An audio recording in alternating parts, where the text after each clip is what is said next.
నమో గణపతయే. ఈ రోజున మనం లలితా సహస్రనామానికి సంబంధించి 10 ముఖ్యమైనటువంటి విషయాలు చెప్పాలి అనంటే అద్భుతమైన విషయాలను మనం ఇప్పుడు చెప్పుకోబోతూ ఉన్నాము. ఆ 10 విషయాల్లో మొట్టమొదటి విషయం ఏమిటి అని మనం చూసుకున్నట్టయితే, లలితా సహస్రనామ స్తోత్రాన్ని ఎవరికి చెప్పారు, లోకానికి అందించింది ఎవరు, ఇది ఏ పురాణంలో ఉంది అనే విషయాలను మొట్టమొదటి అంశంగా చెప్పబోతూ ఉన్నాము. మీరు చూడండి, లలితా సహస్రనామ స్తోత్రంలో చిట్ట చివరన ఇతి శ్రీ బ్రహ్మాండ పురాణే ఉత్తరఖండే హయగ్రీవాగస్త్య సంవాదే అని వస్తుంది. అంటే ఇది ఈ లలితా సహస్రనామ స్తోత్రం బ్రహ్మాండ పురాణంలో నుండి తీయబడింది అని మనకు అర్థమవుతున్నది. అంటే బ్రహ్మాండ పురాణంలో ఉంది. పురాణాలే మనకు అన్ని స్తోత్రాలకు అలాగే అన్ని స్తవాలకు సకల విద్యలకు కూడా మూలాలుగా ఉంటాయి. అలాంటి పురాణాలని మనం పుక్కిట పురాణాలు అని పక్కన పెట్టి క్రమక్రమంగా కనుక అవి సమాజానికి దూరం చేసినట్లయితే ఎంతో జ్ఞానాన్ని కోల్పోతాం అనే విషయాన్ని దృష్టిలో పెట్టుకోవాలి. ఈ బ్రహ్మాండ పురాణంలో ఉన్నటువంటి లలితా సహస్రనామ స్తోత్రం బయటికి ఎలా వచ్చింది అని మనం చూసుకున్నట్లయితే కనుక అది మనకు లలితా సహస్రనామ స్తోత్రం యొక్క పూర్వపీఠికలో ఉంటుంది. మొట్టమొదట అగస్త్య ఉవాచ అని మొదలవుతుంది. అగస్త్యుడు హయగ్రీవుణ్ణి అడుగగా హయగ్రీవుడు అగస్త్యుడికి చెప్తాడు. అయితే అంతకంటే ముందే ఎవరు మొట్టమొదట లోకానికి అందించారు అనంటే కనుక వశిన్యాది వాగ్దేవతలు. వాళ్ళు మొట్టమొదటగా దీన్ని పఠించారు. వాళ్ళు చెప్పిన అంశాన్నే హయగ్రీవుడు అగస్త్యుడికి చెప్పాడు. ఆ తరువాత మళ్ళీ ఒక మహర్షి నుంచి ఒక మహర్షికి వచ్చి చివరగా సూత మహర్షి బ్రహ్మాండ పురాణంలో చెప్పడం వల్ల ప్రపంచానికి అందింది అని మనకు అర్థమవుతున్నది.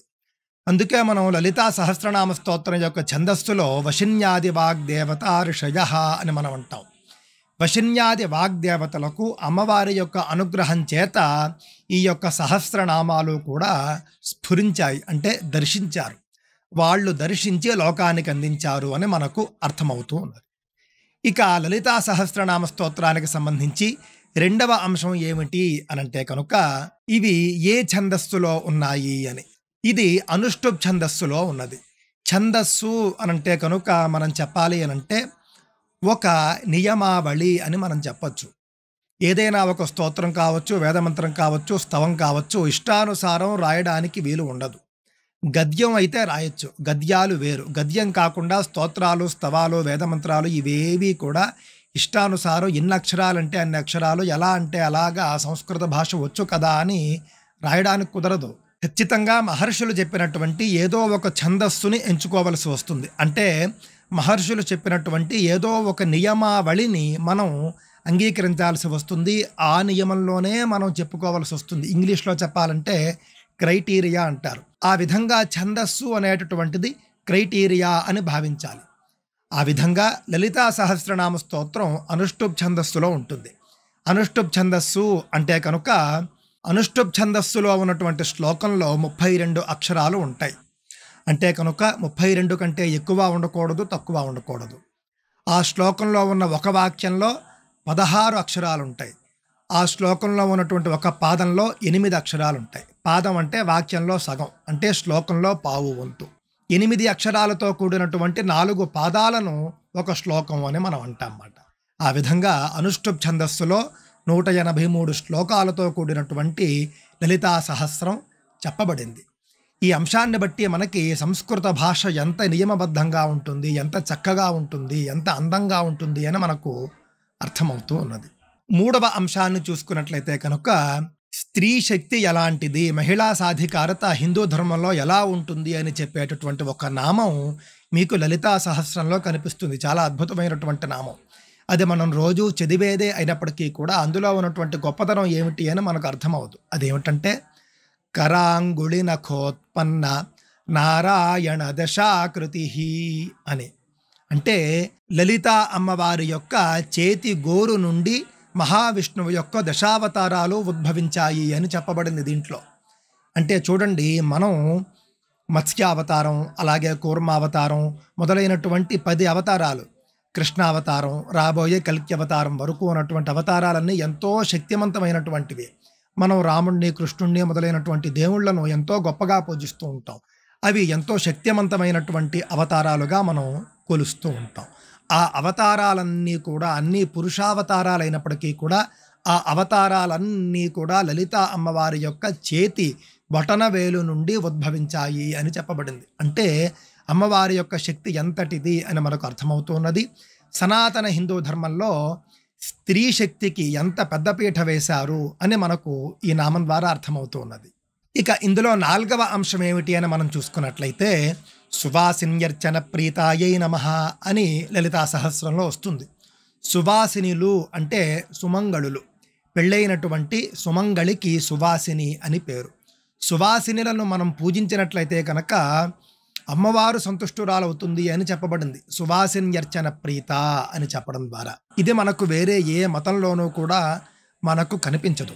అమ్మవారి యొక్క స్వరూపంగా మనం మనుషులను, అందునా కూడా స్త్రీలను, అందునా కూడా పెళ్ళైనటువంటి సుమంగళులను భావించి మనం పూజించడం అనేటటువంటి గొప్ప సంస్కృతి మనకు ఈ నామం ద్వారా మనకు అర్థమవుతున్నది.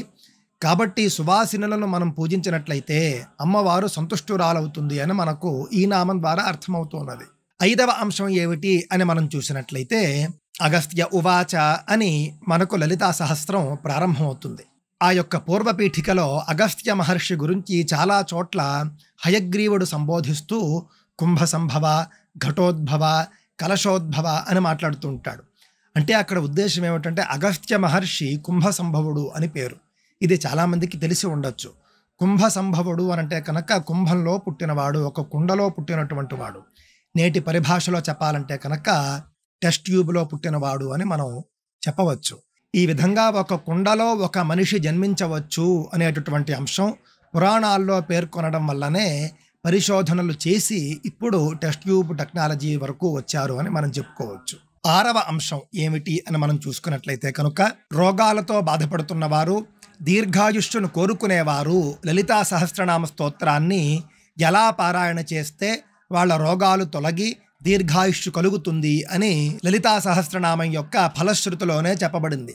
అందులో మనం చూసుకున్నట్టయితే సంక్రాంతౌ విషువే చైవ స్వజన్మత్రితయేయనే నవంయాం వా చతుర్దశ్యాం సితాయాం శుక్రవాసరే కీర్తయేన్నామ సాహస్రం పౌర్ణమాస్యాం విశేషతః పంచోపచారైః సంపూజ్య పఠేన్నామ సహస్రకం పౌర్ణమాస్యాం చంద్రబింబే ధ్యాత్వా శ్రీలలితాంబికాం సర్వే రోగాః ప్రణశ్యంతి దీర్ఘాయుష్యంచ విందతి అని చెప్పబడింది. మనం చూసుకున్నట్లయితే కనుక ఏ రోజుల్లో లలితా సహస్రం పారాయణ చేస్తే కనుక మంచి ఫలం వస్తుంది అని ఇందులో చెప్పారు.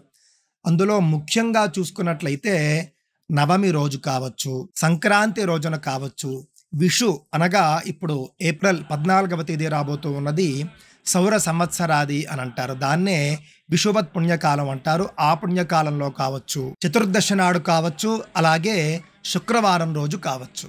ఇప్పుడు మనం చెప్పుకున్నటువంటి రోజుల్లో కనుక లలితా సహస్రాన్ని పారాయణ చేసినట్టయితే కనుక సకల రోగాలు పోతాయి అని, దీర్ఘాయుష్షు కలుగుతుంది అని కూడా ఇందులో చెప్పబడింది. అవసరం ఉన్నవారు తప్పకుండా ఈ విధంగా పారాయణ చేసుకోవాలి. పౌర్ణమి నాడు రాత్రిపూట చంద్రబింబంలో సంపూర్ణంగా ఉన్నటువంటి పూర్ణ చంద్రబింబంలో అమ్మవారిని ధ్యానించి కనుక మనం లలితా సహస్రాన్ని పారాయణ చేసినట్లయితే మంచి ఫలం వస్తుంది, సకల రోగాలు పోతాయి, దీర్ఘాయుష్షు కలుగుతుంది అని చెప్పబడింది. అలాగే పైన చెప్పుకున్నటువంటి రోజుల్లో పంచోపచారాలతో అమ్మవారిని పూజించి లలితా సహస్రం పారాయణ చేసుకున్నట్లయితే కూడా సకల రోగాలు తొలగి మనకు దీర్ఘాయుష్షు కలుగుతుంది అని చెప్పబడింది. ఇక 7వ అంశాన్ని మనం చూసుకున్నట్లయితే కనుక ఎవరైతే జ్వరంతో బాధపడుతూ ఉంటారో జ్వరార్థం శిరసి స్పృష్ట్వా పఠేన్నామ సహస్రకం తత్క్షణాత్ ప్రశమయ్యాతి శిరోబాధ జ్వరోపిచ. అంటే మన ఇంట్లో పిల్లవాడికి కావచ్చు, పెద్దవాళ్ళకి కావచ్చు, ఎవరికైనా కావచ్చు, జ్వరం వచ్చినప్పుడు కనుక మనం పవిత్రంగా లలితా సహస్రం బాగా వచ్చినటువంటి వాళ్ళు పవిత్రంగా ఆ జ్వరంతో బాధపడుతున్నటువంటి వాళ్ళ తలను ముట్టుకుని, శిరస్సును ముట్టుకుని లలితా సహస్రాన్ని పారాయణ చేసినట్లయితే కనుక ఆ జ్వరం నుండి వాళ్ళు ఉపశమనాన్ని పొందుతారు అని చెప్పబడింది. అలాగే విభూతిని లలితా సహస్రనామంతో అభిమంత్రించి కనుక వ్యాధులతో ఇబ్బంది పడుతున్నటువంటి వాళ్లకు ధరింపజేస్తే కూడా ఆ వ్యాధుల నుండి వాళ్ళు ఉపశమనాన్ని పొందుతారు అని చెప్పబడింది. ఎవరికైతే లలితా సహస్రం బాగా వచ్చో వాళ్ళే వాళ్ళ ఇళ్లల్లో చేసుకోవచ్చు. అవకాశం ఉన్నవారు ఎవరినైనా పురోహితుణ్ణి పిలిచి కూడా చేయించుకోవచ్చు. కానీ ముఖ్యంగా పిల్లలు జ్వరంతో బాధపడుతూ ఉన్నప్పుడు కన్న తల్లి చేసినట్లయితే కనుక చాలా బావుంటుంది. మనం మాటాడితే జ్వరము మొదలైనటువంటి ఇబ్బందులు వచ్చినప్పుడు దర్గాకు పరిగెట్టుకుని వెళ్ళి ఒక తావీదు కట్టించుకుని వస్తాం. సనాతన ధర్మానికి సంబంధించిన వాళ్ళమై ఉండి ఇన్ని రకాల తంత్రాలు, ఇన్ని రకాల రహస్యాలు మనకు సాక్షాత్తు మహర్షులు, భగవంతుడే చెప్పి ఉండగా కూడా మనం వాటన్నిటినీ కూడా విడిచిపెట్టి దర్గాలకు పరిగెట్టి వాళ్ళ చేత తావీదులు కట్టించుకుంటూ ఉన్నాము అనంటే కనుక మన యొక్క పరిస్థితి ఎంత దయనీయంగా ఉంది అని మనకు అర్థమవుతున్నది. కాబట్టి ఇక మీదట ఎవరికైనా కూడా జ్వరం మొదలైనటువంటివి ఇళ్లల్లో ఉన్నట్లయితే కనుక ఈ విధంగా లలితా సహస్రంతోనే ఇంతకుముందు మనం చెప్పుకునే ప్రయోగాలు చేసుకుని పోగొట్టుకుంటూ ఉండవచ్చు. దర్గాలకు వెళ్ళాల్సినటువంటి అవసరం లేదు. ఇక 8వ అంశం ఏమిటి అని మనం చూసుకున్నట్లయితే, ఎవరికైతే డబ్బులు తక్కువగా ఉంటాయో, ఆర్థిక ఇబ్బందులతో సతమతం అవుతూ ఉంటారో, అప్పులతో బాధపడుతూ ఉంటారో వాళ్ళందరూ కూడా 6 నెలల పాటు ప్రతిరోజు కూడా వదలకుండా రోజు లలితా సహస్రనామ స్తోత్రాన్ని పారాయణ చేసుకున్నట్లయితే కనుక లక్ష్మీదేవి అనుగ్రహం లభించి అప్పులన్నీ కూడా తీరి అన్ని రకాల ఆర్థిక సమస్యల నుండి కూడా బయటపడతారు. ఇది కూడా స్వయంగా లలితా సహస్రం ఉత్తరపీఠికలో ఫలశ్రుతిలోనే చెప్పబడింది. యఃపఠే నామ సాహస్రం షణ్మాసం భక్తి సంయుత లక్ష్మీశ్చాంచల్యరహిత సదా తిష్టతి తద్గృహే అని చెప్పబడింది. ఎవరైతే 6 మాసాల పాటు ప్రతిరోజు వదలకుండా లలితా సహస్రనామ స్తోత్ర పారాయణ చేస్తారో వారి ఇంట్లో లక్ష్మీదేవి చంచలం లేకుండా స్థిరంగా ఉంటుంది అని చెప్పబడింది. కాబట్టి ఆర్థిక ఇబ్బందులు ఉన్నవారు ఈ విధానాన్ని కూడా ఉపయోగించుకోవచ్చు. ఇక 9వ అంశం ఏమిటి అని మనం చూసినట్లయితే, పిల్లల్లో ఎవరైతే కనుక మాకు చదువు రావటం లేదు, చదువు బాగా రావాలి అని భావించినట్లయితే, లేదా మన పిల్లలకి చదువులు బాగా రావాలి అని తల్లిదండ్రులు కోరుకున్నట్లయితే కనుక వారు చేయవలసింది ఏమిటి అనంటే కనుక ఈ ప్రయోగం ముఖ్యంగా ఎవరికి కావాలో వాళ్ళే చేయాలి. అంటే పిల్లలతో అవకాశం ఉంటే చేయిస్తే మంచిది, లేదా కనీసం పిల్లల పేరు మీద తల్లిదండ్రులు ఎవరైనా చేసినా కూడా ఫలం రావచ్చు. మాసమేకం ప్రతిదినం త్రివారయ్య పఠేన్నరహ అని చెప్పబడింది. అంటే ఒక నెల రోజుల పాటు రోజు 3 సార్లు లలితా సహస్రం పారాయణ చేసినట్లయితే కనుక సరస్వతి అనుగ్రహం కూడా లభించి చదువు బాగా వస్తుంది అని చెప్పబడింది. ఇక చిట్ట చివరి అంశం లలిత అనే పదానికి అర్థం ఏమిటి అని మనం చూసుకున్నట్లయితే కనుక అతి సౌందర్యవతి అంటే ప్రపంచంలో ఆమెను మించినటువంటి సౌందర్యం కలవారు వేరే ఎవరూ లేరు అని అర్థం.